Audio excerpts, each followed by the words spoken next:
Verso il Natale nel segno della povertà. Per l'Avvento Caritas propone un percorso di riflessione che si articola in 4 domeniche. Lo spunto, il messaggio del Papa per la giornata mondiale dei poveri. Completata a tempo di record la passerella pedonale che collegherà Santa Margherita Ligure con Paraggi e Portofino. Dopo il collaudo, l'inaugurazione è fissata per il 4 dicembre. Messa in ginocchio dalla mareggiata, la società di maricoltura Acqua di Lavagna prova a ripartire. Oltre 3,2 milioni di euro di danni quantificati tra pesce perso e gabbie distrutte. 15 istituti del Levante al Salone dell'Orientamento organizzato a Chiavari all'Auditorium San Francesco. La scelta della scuola superiore al centro del futuro di ragazzi e famiglie. Ispirato al romanzo I giorni di Casimiro di Umberto Cavassa, l'edizione 2019 del Lunaio de Ciavai, brani e foto d'epoca curati da Cesare Dotti che racchiudono alcuni scorci della Chiavari di fine Ottocento. Basilico, vino e pesce, ma soprattutto l'olio, i protagonisti della 17ª edizione di Pane e Olio a Sestri Levante per 2 fine settimana, mostre, concorsi, incontri a tema e mercato delle eccellenze. Buonasera ai telespettatori di Tiguglio Oggi. Sta per iniziare il tempo di Avvento e anche quest'anno la Caritas diocesana propone un percorso di riflessione articolato sulle 4 domeniche e che si ispira al messaggio di Papa Francesco per la giornata mondiale dei poveri. Vi annuncio una grande gioia. Oggi Gesù cammina insieme a voi. Questo è il titolo del cammino di riflessione che propone anche 2 azioni concrete. Il sostegno alle realtà caritative diocesane come i centri di ascolto, i guardaroba, il dormitorio Casa Bruzzone, i punti di distribuzione degli alimenti e poi alla mensa dei poveri della missione interdiocesana di Cuba. Sentiamo. Per l'Avvento 2018 Caritas che tema propone per la riflessione?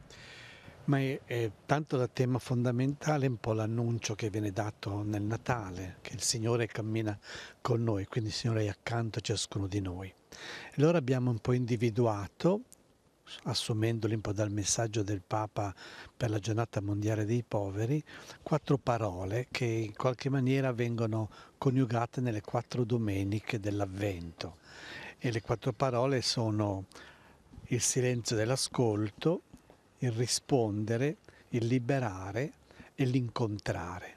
E proprio i temi anche evangelici che vengono suggeriti aiutano proprio un po' ad aprire queste parole, a farle diventare un tessuto e anche un cammino di formazione per le nostre comunità e per le singole persone. Quali sono le proposte che Caritas fa per vivere appieno questo tempo di preparazione al Natale? Ma sono un po' 2 livelli di proposte. La prima è far sì che la parola ascoltata diventi parola vissuta.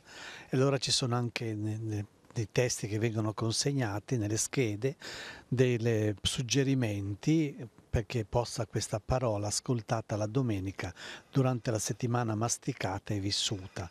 Sono testi desunti dal documento finale del Sinodo sui giovani, sono desunti anche dalla lettera del Papa sulla santità, Gaudete ed esultate, ad altre piccole osservazioni. Sono piccoli segni che aiutano un po' un cammino. E poi c'è il suggerimento di fare che questa parola diventi esercitata attraverso anche delle piccole opere con 2 attenzioni. L'attenzione al territorio, quindi i centri di ascolto, il dormitorio Casa Bruzzone, il luogo della distribuzione sia del vestiario che degli alimenti, e l'altra parte c'è un impegno anche più missionario che è il sostegno della mensa diocesana che noi abbiamo nella nostra missione a Cuba con Don Claudio, e quindi può sostenere quelle 200 pasti quotidiani che vengono offerti a Cuba. Voltiamo pagina, apriamo una finestra sulla mareggiata. Ad un mese esatto di distanza, la passerella pedonale tra la Cervara e Paraggi è stata terminata a tempo di record. Ora occorre procedere al suo collaudo e al completamento degli interventi per i cedimenti strutturali sulla porzione di strada carrabile prima e dopo il punto in cui è stata installata la passerella tra il Castello Bonomi e il centro di Paraggi da una parte e tra la Cervara e l'albero della Carega dall'altra parte. Un risultato che molti avrebbero ritenuto impossibile, ottenuto grazie alla collaborazione tra gli enti coinvolti, Regione Liguria, Città Metropolitana di Genova e i comuni di Santa Margherita Ligure e Portofino. Un segnale forte, simbolico ma anche concreto, un segnale di un territorio unito che vuole dimostrare la capacità di reagire ad una calamità senza precedenti. Queste le dichiarazioni dei sindaci dei due comuni, Matteo Viacava e Paolo Donadoni. I nuclei abitati di Paraggio e Portofino non saranno più isolati, un risultato fondamentale anche per l'economia del territorio, commercianti, albergatori, ristoratori, imprenditoria locale. Ringraziamo tutte le maestranze che hanno lavorato e stanno lavorando sulla provinciale 227, continuano i sindaci. Il primo passaggio istituzionale sulla nuova passerella, vediamo proprio le immagini, avverrà il 4 dicembre quando ci sarà la visita del presidente della Regione Liguria, Giovanni Toti.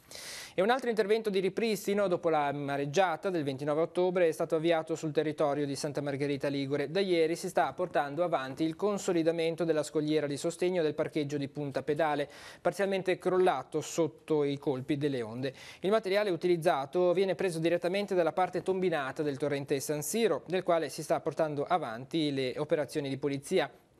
Parte del materiale viene anche utilizzato per il ripascimento della spiaggia di Ghiaia. E a Rapallo invece prenderanno il via domani i lavori di ripristino del muro di contenimento stradale che insiste sulla spiaggia degli Archi nella frazione di San Michele di Pagana. La situazione già monitorata a seguito della mareggiata ha subito un ulteriore peggioramento dovuto all'azione delle onde. Il sopralluogo effettuato dai tecnici ha evidenziato la necessità di un intervento di somma urgenza. Le operazioni prevedono il ripristino dei paramenti che hanno ceduto e un'iniezione di malta per ricoprire i vuoti tra le pietre laddove presenti e consolidare pertanto la struttura. È stato portato a termine nel mentre l'intervento provvisorio di ripristino della rete fognaria nella frazione di San Michele di Pagana, particolarmente colpita dagli eventi meteomarini del mese scorso. Prossimamente verrà realizzato un intervento di ripristino definitivo della fognatura. E a Lavagna un danno stimato sui 3,2 milioni di euro con tonnellate di pesce perso e attrezzature gravemente danneggiate. Il bilancio che ha fatto la società Acqua di Lavagna. L'impianto di maricoltura è uscito fortemente colpito dall'ultima mareggiata che ha interessato il Tigullio. L'azienda, nella quale lavorano 20 persone, però non si arrende e prova a ripartire. Sentiamo. A seguito della devastante mareggiata di fine ottobre, in quanto avete quantificato il danno che avete avuto? Il danno è stato parecchio ingente, noi abbiamo avuto un danno di circa 3 milioni e 2 come perdita di prodotto, come pesce allevato, e circa 300-400 mila euro come danno alle strutture e agli impianti. Quante sono le gabbie che avete adesso in mare? Le gabbie sono 16, prima dell'evento ce n'erano 14 con i pesci, mentre 2 erano terminate, quindi erano vuote e almeno di quelle non abbiamo perso il pesce. La produzione era arrivata a 600 tonnellate dopo un periodo di crescita costante, perché noi da quando siamo partiti abbiamo sempre reinvestito tutto nell'aumento della capacità produttiva per essere competitivi, restare sul mercato. Eravamo arrivati a 600 tonnellate e adesso con questa botta siamo tornati a 200 probabilmente, o forse anche qualcosa meno.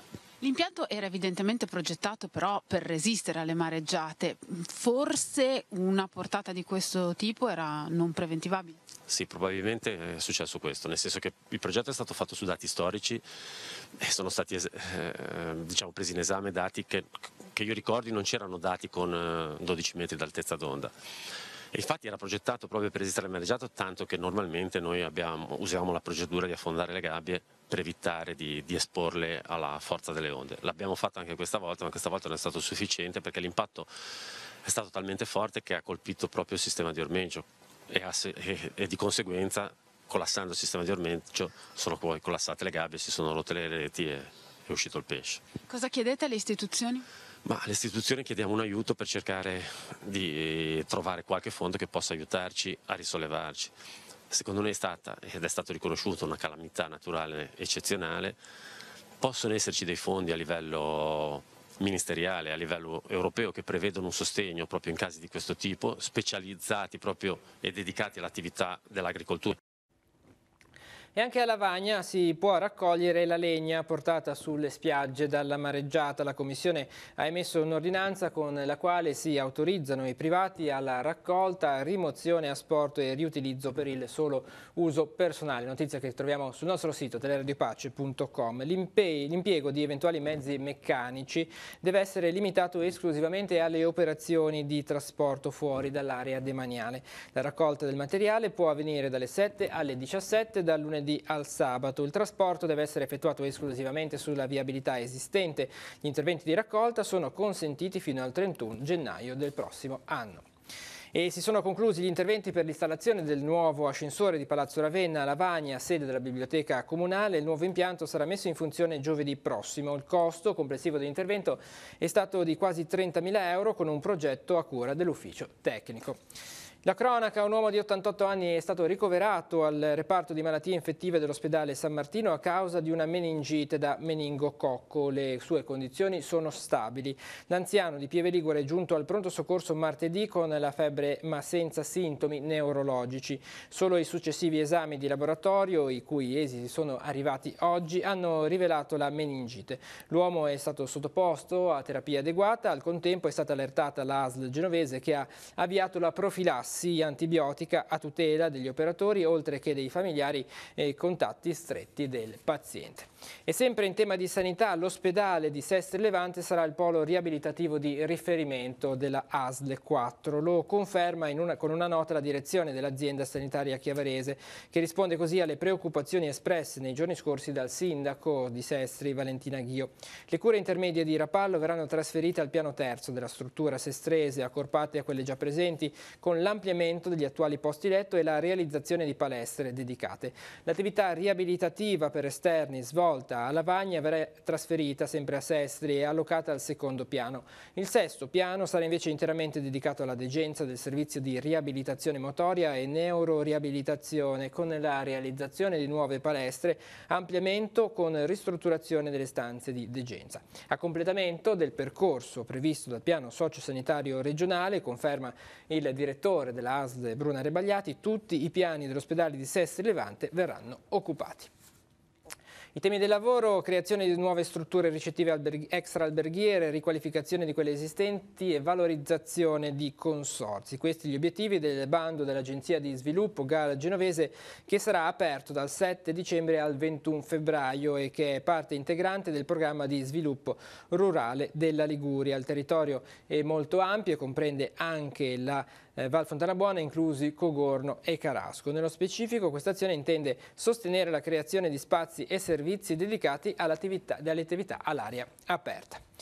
E la ditta BRC di Genova si è aggiudicata l'appalto per la riqualificazione energetica e la manutenzione straordinaria dei prospetti esterni delle scuole Mazzini Ovest e Est a Chiavari, con un ribasso del 29,98% sulla base d'asta di 1.236.000 euro, di cui 60.000 in oneri per la sicurezza. La ditta procederà alla realizzazione di un cappotto sulle murature perimetrali, diversi interventi di miglioramento agli impianti, ancora la sostituzione integrale degli infissi, la realizzazione di un nuovo isolamento in copertura e la messa in opera di un tetto verde. Con il ribasso d'asta, l'amministrazione comunale provvederà alla realizzazione di un ascensore per disabili e alla manutenzione della pavimentazione esterna.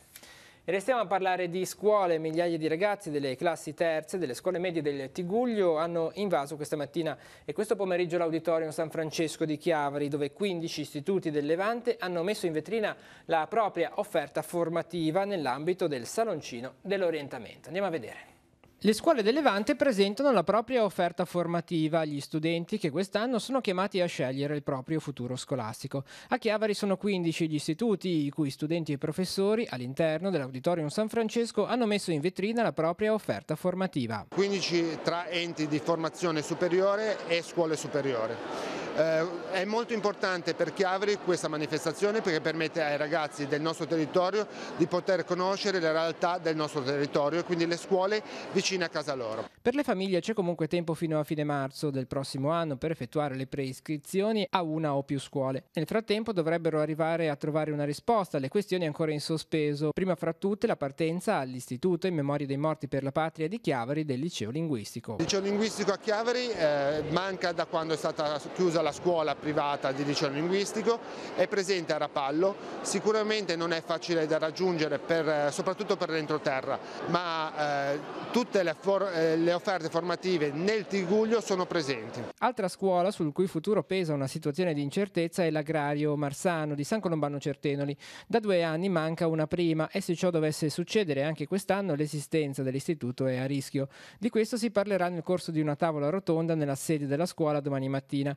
Intanto, per cercare di agevolare l'arrivo di nuove iscrizioni, la città metropolitana potenzierà il servizio di trasporto pubblico verso questa destinazione. Stiamo ragionando anche di agevolare l'afflusso degli studenti al Marsano, aggiungendo una corriera che arrivi da Bedonia e passando per Carrasco e Borzonasca e Mezzanego raggiunga direttamente il Marsano.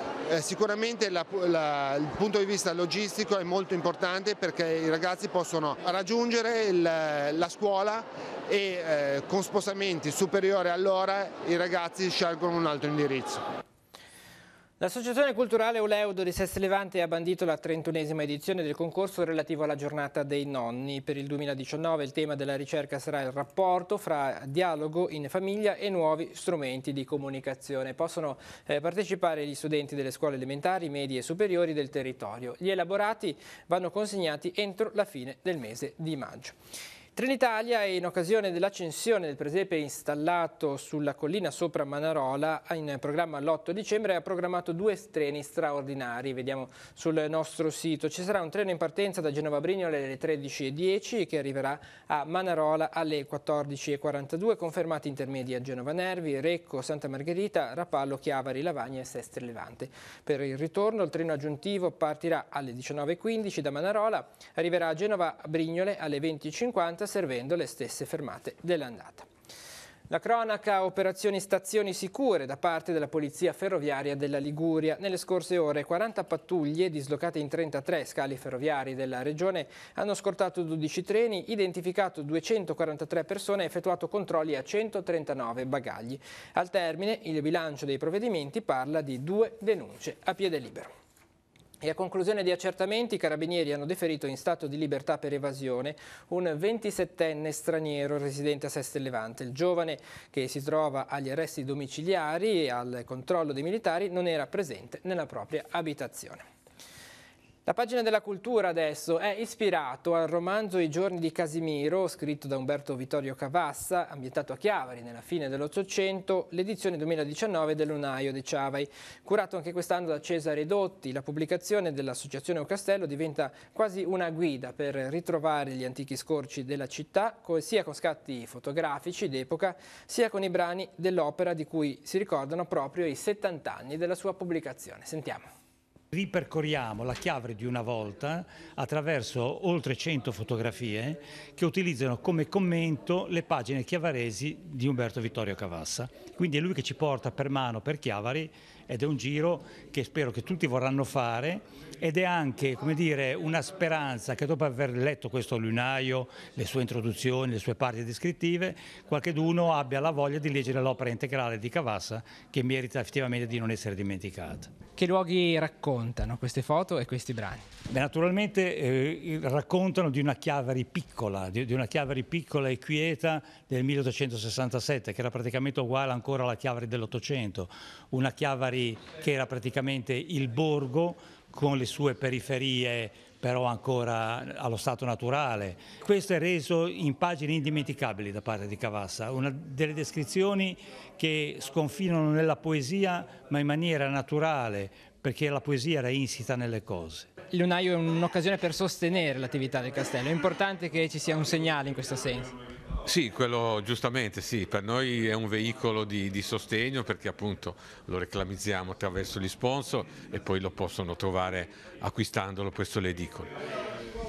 Un'attività che è iniziata ma che continua e arriva anche con 2 appuntamenti, uno il premio e poi il confuoco di Chiavari. Domenica 2 dicembre alle 16:30 all'Auditorio avremo l'occasione per festeggiare intanto gli autori delle fotografie che quest'anno erano frammenti di storia ligure, la vincitrice ha fatto una fotografia molto interessante sui Troggi. Abbiamo 3 tesi molto belle, molto significative. Poi ci sarà il confuoco, questo anche appuntamento ormai irrinunciabile. Esatto. L'altro appuntamento credo che saremo i primi qui nel Tigullio a partire, partiamo domenica 16 dicembre nel pomeriggio alle 3 con la partenza, con le tradizionali maschere Rebelle e Rebellunga, i sbandieratori, la Filarmonica di Chiavari.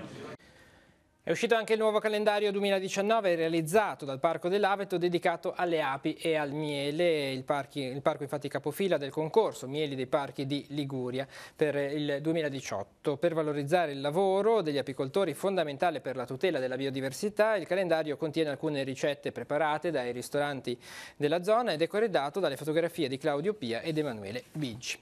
Ed è stata intitolata a Nicola Giuseppe Dall'Orso, cavaliere del lavoro e fondatore del Banco di Chiavari, la scalinata che unisce Piazza Corvetto a Viale 4 Novembre a Genova, imprenditore in vari settori economici e generoso benefattore che venne assunto al banco di sconto del circondario di Chiavari all'età di 14 anni in qualità di aiuto cassiere, ne diventò presidente e principale azionista, trasformandolo nel Banco di Chiavari e della Riviera Ligure. Alla cerimonia di intitolazione erano presenti il vice sindaco di Genova Stefano Baleari e alcuni discendenti di Dall'Orso. Inizia domani la 17ª edizione di Pane e Olio, mostra mercato e rassegna di eventi legati a questo prodotto ligure di altissima qualità che si svolge a Seste Levante. 2 i fine settimana in cui sarà articolata la manifestazione. Quest'anno sono stati coinvolti anche i commercianti locali che proporranno vetrine e allestimenti a tema. Sentiamo. Il tema è proprio legato all'olio, perciò riteniamo che sta diventando sempre una manifestazione di grosso interesse perché è l'unica sul Levante Ligure che parla di olio ed è secondo noi uno dei prodotti sicuramente del nostro territorio in Liguria, perciò l'olio va molto promosso, prodotto di grande qualità. Su questo abbiamo cercato sempre di coinvolgere un po' tutto quanto, si parla comunque di mostre fotografiche, si parla di laboratori, si parla di arte, si parla con i ragazzi. Quest'anno c'è stato un forte coinvolgimento delle scuole primarie del territorio con circa 23 classi, 500 bambini che vanno oltre da Seste Levante, da Casalza Ligure, da Levi, perciò tra l'altro una sorpresa perché abbiamo visto veramente una numerosa partecipazione e ci sarà poi una premiazione a fine della manifestazione. Le scuole, dicevamo, anche con un percorso di educazione alimentare durante l'anno? Beh, questo sì, perché comunque riteniamo, specialmente vale per tutti i nostri prodotti, noi abbiamo un brand a livello di agroalimentare italiano importante e comunque va anche come si dice curato e si deve partire proprio, io dico sempre, dalle nuove generazioni perché devono prendere consapevolezza che i nostri territori, la stagionalità, i territori danno moltissimo e oggi che siamo di fronte a un mercato globale bisogna comunque capire e conoscere il prodotto, imparare a conoscere, imparare a identificarlo e conoscere la stagionalità. Perciò siamo in un periodo magari di poca affluenza turistica, però su questo ci sono ormai filoni anche del turismo consapevole che vuole conoscere, curioso e noi puntiamo anche proprio sui ragazzi. Il clou nel Ponte dell'Immacolata con l'allestimento dell'ex convento dell'Annunziata. Sì, abbiamo sempre, da un paio di anni stiamo portando avanti appunto il salone delle produzioni di pane e olio che vede molti, sempre più partecipanti. L'anno scorso è stato un grande successo, ci auguriamo che il tempo sia clemente e dall'altra parte comunque ci sia una forte partecipazione su questo. La fiera di San Simone a Lavagna, rinviata nell'ottobre scorso a causa dell'allerta meteo, invece è stata fissata per il prossimo 23 dicembre. Si svolgerà dalle 8 alle 20 in Piazza Libertà e Piazza Milano. E domani, 1° dicembre, prendono il via ufficialmente le iniziative natalizie nel comune di Rapallo. La città cerca di ripartire dopo le ferite della mareggiata con un ricco calendario di manifestazioni. Alle 15:30 l'apertura della casa al mare di Babbo Natale, allestita per l'occasione a Villa Devoto. Siamo andati a vedere. Per Rapallo inizia un periodo magico perché inizia il periodo del Natale e noi vedremo di viverlo e di farlo vivere come giusto e doveroso per la città, per la nostra città. Quest'anno ci sono 2 grosse novità, il Christmas Street e un concorso Jolly, se non erro, legato proprio allo shopping natalizio. Sì, allora chi compra gli viene data una cartolina, questa cartolina praticamente verrà estratta e verranno segnati i dati e si vincono buoni spesa all'interno della città. Il Christmas Street è il CIV, grazie al CIV di Rapallo, hanno decorato gli ingressi dei negozi facendoli assomigliare a delle casette di Natale, quindi creando delle strutture in legno in modo che ogni attività potesse dare l'idea dell'ingresso in una casetta di Natale. Come nasce tutta questa favola che noi stiamo vivendo a occhi aperti, che invitiamo i bambini a visitare? Il mio progetto parte non solo da questo, dall'abbellimento di una singola stanza, ma proprio da mandare dei messaggi di vita che il mio cuore e la mia mente pensa.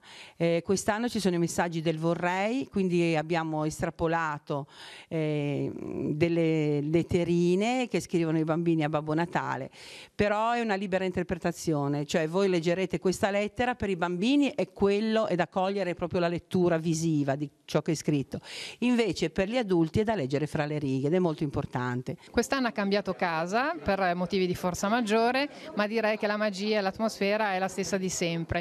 Quindi faccia un invito, lanci l'invito a tutti i bambini di Rapallo, della Liguria e del mondo intero per venirla a trovare dove e quando.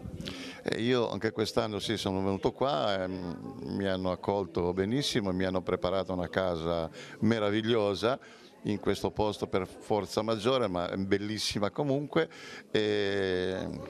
Io aspetto tutti i bambini sia di Rapallo che della Liguria, ma anche di fuori, non c'è nessun problema, da qualsiasi parte vogliono venire, io sono qua ad aspettarli, ad accoglierli, facendogli vedere questa meravigliosa casa, dandogli un abbraccio e un grande bacio a tutti quanti. Un buon Natale a tutti. E adesso nella nostra agenda altri appuntamenti per la giornata di domani.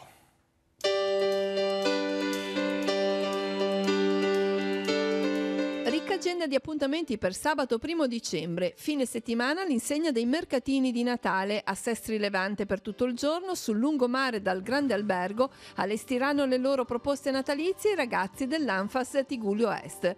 Sul piazzale della chiesa di San Giuseppe ai piani di Ri a Chiavari dalle 9 alle 19, 28ª edizione del mercatino di Natale del riuso. A partire dalle 15 sul piazzale della chiesa saranno distribuite le frittelle cucinate dai volontari del comitato Festa in Piazza. Il ricavato dell'iniziativa sarà destinato a sostenere le famiglie della parrocchia in difficoltà. Un ciclamino per l'AIMA è l'iniziativa che tornerà in piazza Mazzini a Chiavari dalle 10 alle 18. I volontari dell'Associazione Malati di Alzheimer consegneranno le piantine e il calendario Smemorino in cambio di un'offerta per le necessità dell'associazione. Aperto inventario alla Galleria d'Arte Cristina Busi di Chiavari dalle 10 alle 12 e dalle 16 alle 19.30 sarà proposto ai visitatori un ampio raggruppamento di opere, un viaggio nella memoria della galleria aperto sino al 6 gennaio. Alle 11 all'Istituto Marsano di San Colombano Certenoli, tavola rotonda e polentata, evento realizzato per illustrare le potenzialità della scuola e rivolto in particolare agli amministratori e a tutti coloro che siano interessati alle iscrizioni per il prossimo anno. Il Castel Dragone, suggestiva fortezza di Camoglia, apre le porte ai visitatori che potranno calarsi nel mondo incantato di elfi, fate del castello di Babbo Natale. Dalle 10.30 alle 12.30 e dalle 14 alle 17 l'orario di apertura al pubblico. Alle 14.30 a Genova, nella cornice della Sala del Maggior Consiglio di Palazzo Ducale, l'Associazione Volontari Ospedalieri di Genova festeggia insieme alla cittadinanza i 40 anni di attività. L'Associazione Sportiva del Tigullio Motor Club organizza alle 15 in piazza Matteotti a Chiavari un pomeriggio per gli auguri di Natale.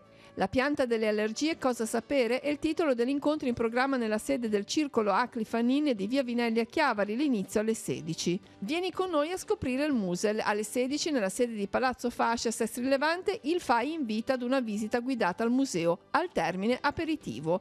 Alle 16.30 sul piazzale della chiesa di San Rufino a Levi si svolge la Castagnata, manifestazione organizzata dall'associazione SP32. Durante l'evento saranno premiati gli elaborati degli alunni della scuola. Alle 21 concerto del coro Voci d'Alpe di Santa Margherita Ligure. La vita, la musica, la fortuna di Gioacchino Rossini al centro dell'incontro ospitato allo spazio aperto di Via dell'Arco a Santa Margherita Ligure. Dalle 16.30 intervento del musicologo Giuliano Palmieri.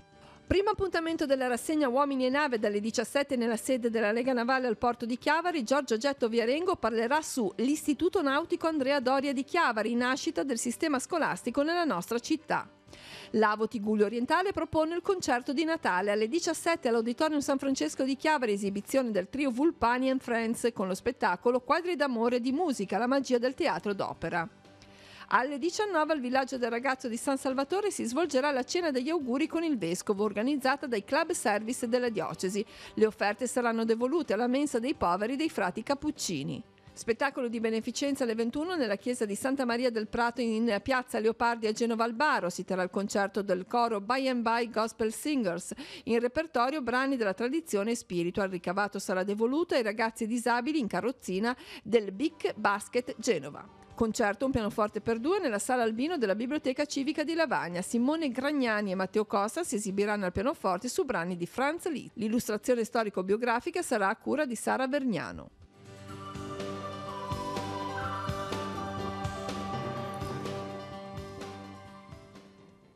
In chiusura alla nostra programmazione, questa sera alle 21:10 su Telepace 1, canale 15, andrà in onda la nuova puntata di Noi Chiesa, la nostra rubrica dedicata ai temi della vita diocesana. Vediamo un'anticipazione con i titoli di questa sera.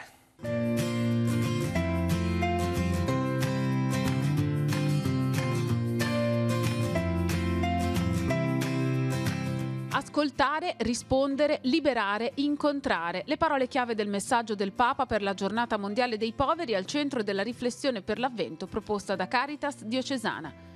Il protagonismo femminile nel Vangelo di Luca al centro dell'incontro con la biblista Rosanna Virgili a San Salvatore di Cogorno. Elisabetta e Maria sono state le prime a veicolare l'era cristiana. Inizia a Santa Margherita Ligure un percorso in ascolto del Vangelo di Luca, con incontri comunitari e piccoli gruppi nelle case. Primo appuntamento, il ritiro di Avvento domenica. Celebrata nella giornata del ringraziamento di Coldiretti a conclusione della stagione agricola. Un'annata positiva, nonostante il meteo, secondo gli agricoltori.